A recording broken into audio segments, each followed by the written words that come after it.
Okay, I had a craving for some pancakes, so I got this gluten-free pancake mix. It's really basic and easy, and instructions are really easy on the back. Basically, it's just a bunch of carbs, which is fine.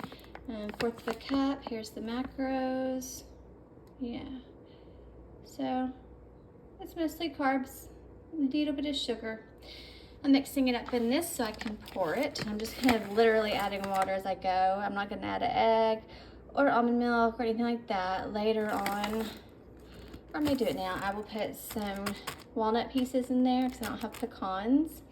So I'll do walnut pieces, and then I'll do like a tablespoon of this over the top of the pancakes. I will also probably, I'm different. I like to do this no sugar added peanut butter, like maybe teaspoon or two over the pancakes when they're hot, and then I do hot syrup, a tablespoon all over the pancakes after that. It is delicious. I just thought of what would be cool is if I put powdered peanut butter in here. Oh my gosh, then you could do like bananas, you could do a chocolate syrup over the top instead of maple syrup, so it'd be like banana, peanut butter, chocolate, I mean whatever you want. Blueberries could go in here.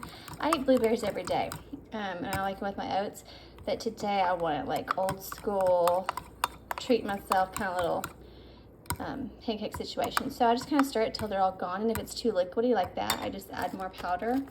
But I'll probably just have 2 of these pancakes. So I will show you that whenever I'm close to getting done. Just made my yummy coffee. I just love Nespresso. I thought this was a cute little mug for me and my husband. This is the caramel Starbucks one, Nespresso. It doesn't say it on it, does it? It's upside down, yep. It doesn't say, but it's caramel, no sugar. And then I do a little bit of the usual silk caramel almond milk creamer, and then I do some of the sugar-free. Oh my gosh, it's so much better than Starbucks. Tastes amazing. It's super sweet when you're in the mood for that.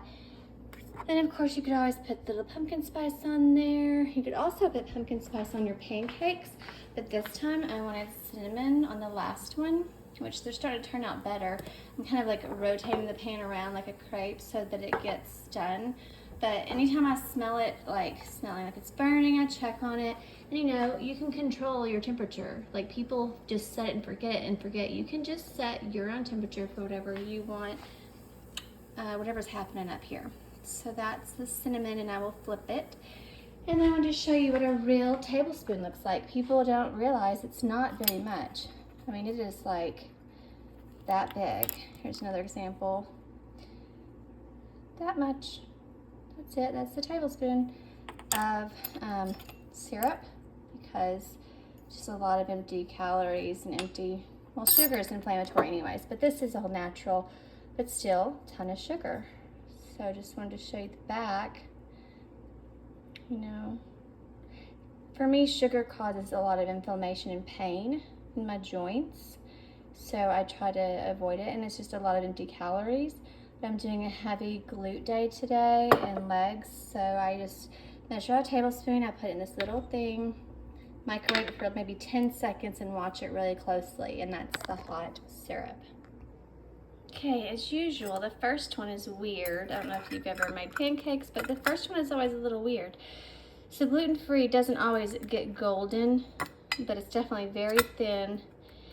And that's the little walnut pieces. So I think the second one, I have a very dirty stove, is a little better. I got distracted doing the dishes, like unloading dishwasher, so hopefully it'll get better as I go, but just give you an idea. And then I think I'll also do scrambled eggs with a little bit of cheese, like a little sprinkle. This stuff again, and I've just got a little bit of sliced turkey left that I might put on 2 scrambled eggs, and that will be my breakfast. I have just enough for 1 more pancake, and that will be my brekkie. Okay, and there are the pancakes. This one has cinnamon, and then see underneath it gets kind of whenever I do other things, it gets a little bit too done. That's okay. And then there's one under there that was the first one that's always kind of meh. So I put a little peanut butter on each one, not much, but a lot on the top. And then I melted the maple syrup for like 15 seconds. And it's so important that people pour between the layers so that every single pancake gets some maple syrup. But just to show the first pour, I'll just do that. So you get the point. I like it to be between the layers and not just on the top. And then I'll set this down. I also have my scrambled eggs with one slice of turkey lunch meat, a little sprinkling of reduced fat mozzarella, and I have the little broccoli sprouts. And again, it's a tiny little amount every day. It's good for you, lots of antioxidants and all the good things. Just Google it. And then I do salt and pepper. And that will be my little brekkie. I hope wherever you are, you have a good day or night. Okay, so I couldn't wait. I had to taste one of these again. They're delicious, my little mini bites. Peanut butter, cocoa, protein powder. I have a scoop of protein powder here with almond milk. It's just a little bit of almond milk because I want like a thicker consistency. These turned out a little dry. I should have added almond milk, so I will do that next time, and it will be so much easier and quicker than having to do it by hand and it being so dry. And then here I took some shredded chicken with corn, and I did not drain the corn because I wanted the salt in there. And I did a little salsa, salt and pepper, and paprika. So it's kind of like a salsa chicken corn soup thing. If you had no lactose allergy, you could do milk or heavy cream, but I'm just going to do it like this with the homemade broth. So that will be a yummy soup, and this will be my little snackity. Okay, so I've got the dishwasher going, but I'm making a post-workout shake. This has chia seeds, ground flax seeds, frozen kale, frozen organic blueberries, and I'm gonna put 2 scoops this time of this to get 30 grams of protein. I think I weigh about 133 and I'm 5'6", and I want to try to get like 125 at least of protein because I'm trying to build my muscles, especially my glutes. So all I've had this morning is some eggs and pancakes. So yeah, I'm gonna do this because 2 scoops is 30 grams of protein. Yes, and I'm getting some fiber in the veggies and chia seeds and flax and all that good stuff, and blueberries. And I'll probably just use almond milk and water and some Splenda. I may do some collagen peptides too. So that, and maybe sugar-free French vanilla, something like that, just to kind of make it a little bit tastier. This is actually pretty sweet as it is. It does not have sugar. I mean, I think it has like, let's see, what does it have? Sugar. They don't list it. 7 of carbs, 1 is fiber, so that means 6 is carbs or sugar. Sucralose, yeah, I'm fine with that. And like I said, these other gums don't hurt me. I'm just not gonna be an ingredient police person. I'm just like, doesn't hurt my stomach, I'm getting protein, it's fine. It'll be fine. Oh, Becca's BCAAs, I'm already getting 1,250 of those 2. So I don't need quite so much at all of the collagen peptides, but I'm gonna do a little. So I will show you whenever I'm finished what it looks like. I bet it will be like swamp water, but that's a good post-workout shake if you've done a heavy workout session in the gym with weights. Okay, there it is, my giant purple smoothie. Looks so good. I got this giant metal straw. I heard that all the straws on the cruise ship that we're gonna go on are paper and they disintegrate. So if you don't want to drink out of the glasses they give, you can bring your own straw. This is like a big one. Yeah, because people that drink alcohol and frozen drinks, they said they would like, the straw would go and like go sideways. I don't drink alcohol, but if I get any kind of iced drink, I'm gonna want, you know, a straw maybe. So anyways, I'll bring this with me, and this is my little purple protein smoothie with 30 grams of protein post-workout. Hey guys, so I wanted to show you how I do broccoli sprouts. It's amazing how much a little bitty seed goes a long way. This was maybe a tablespoon, maybe a little bit more, but they are tiny little seeds. And the secret is to get this kind of jar that has the little cap like this, so that when you put water in there and rinse them off several times a day and drain them, the water will drain into this little tray. I'm not sponsored, but I like this tray because it holds it perfectly where it can drain the water out right there.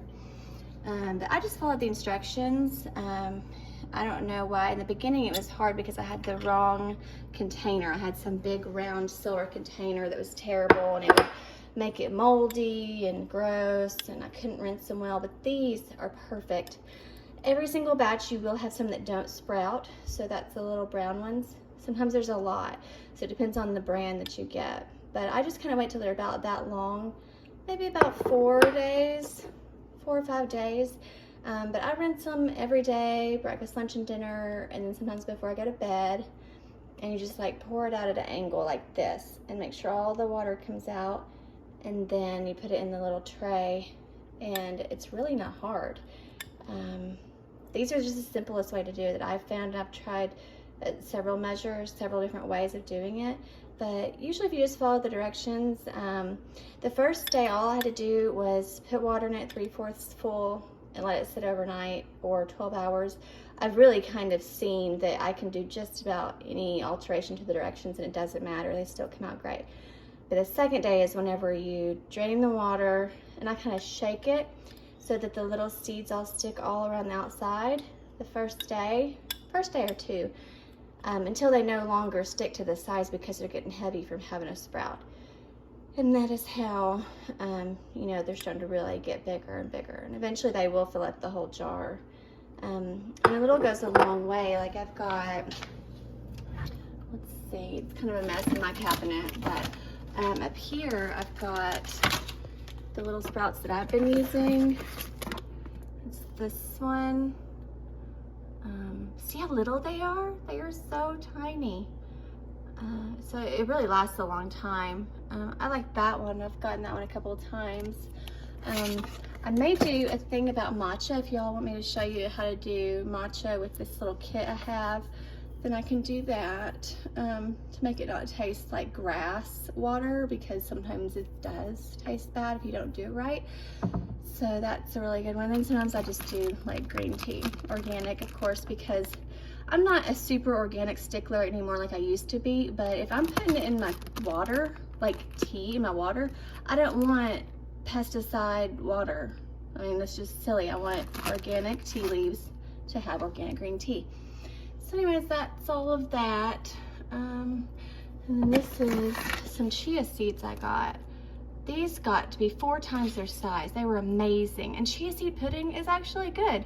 I actually liked it. I thought it would be disgusting and gross. It is kind of gelatinous, but I'm sold. I actually liked it. I'm a late adopter to the chia seed game. But anyways, that is a little tray again. And this one, it's I think it's ceramic or concrete or something on the back. Concrete maybe. So you don't put it in the dishwasher. You literally just lightly, you know, brush over it with soap and water and put it in a dry rack or dry it yourself or whatever. This can go in the dishwasher. So that is how you can have beautiful, cancer-fighting, full of sulforaphane broccoli sprouts. And wherever you are, I hope you have a great day or night.